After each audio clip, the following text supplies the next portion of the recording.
Today's video is about a female artist born on January 13, 1848 in the present-day Czech Republic in a small village about 35 miles east of Prague.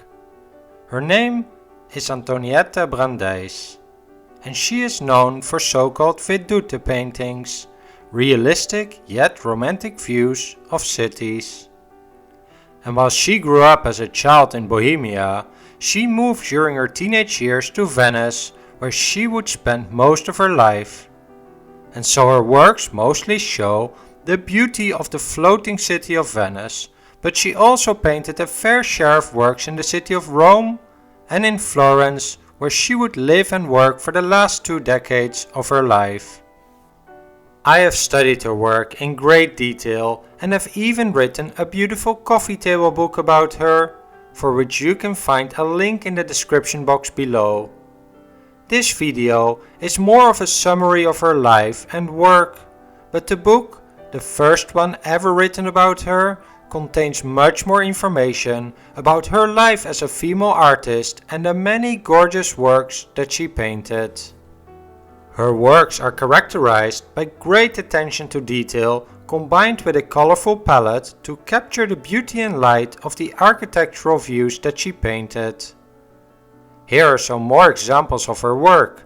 This work, entitled The Molo, shows the buildings surrounding Venice's famous St. Mark's Square with the large campanile and the facade of the Doge's Palace. And here's the Ponte Vecchio in Florence.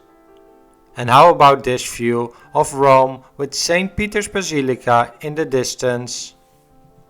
The main part of her output consists of city views ranging from bustling city squares to peaceful views of the Venetian backwaters and their architecture. So not all the places she painted are as well known nowadays. Here's for example a painting from the Grand Canal in Venice with the view of the San Geremia and Palazzo Labia. Or this is the view of the iconic fisher boats in Venice a century ago. When Brandeis was 19 years old in 1867, she enrolled at the Venice Academy of Fine Arts, where she was one of the first 2 female students. Women would only officially be allowed at Italian art academies from 1875 onwards. But she turned out to be a great student, and 2 of her teachers, Domenico Bressolin and Federico Moya, inspired her to specialize in painting these city views. And while Brandeis became quite successful during her career, especially for a woman, the path to success was not always easy. Despite being an excellent artist, she had to compete with the stigma that females could not be great artists.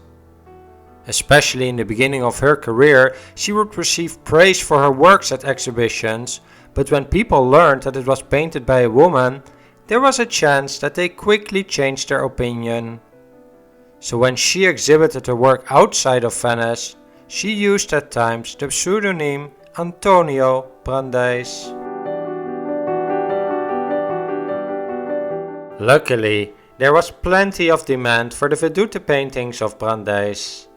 These works were popular among the periods of the Grand Tour, when wealthy foreigners traveled to Italy to admire its classical site, picturesque vistas, unique atmosphere, and architectural splendor. The most popular Italian cities on this tour were Florence, Naples, Rome, and Venice, which were precisely the places that Brandeis and her colleagues captured most frequently in their Vedute. To cater to these travelers, many of the works by Brandeis are relatively small. A typical work measures about 9 by 5 inches, which is 23 by 15 centimeters.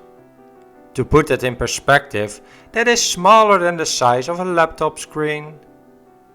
This small size made it pretty convenient to bring home for tourists, although when they were wealthy enough, they could just have paid extra to deliver the work to their doorstep abroad.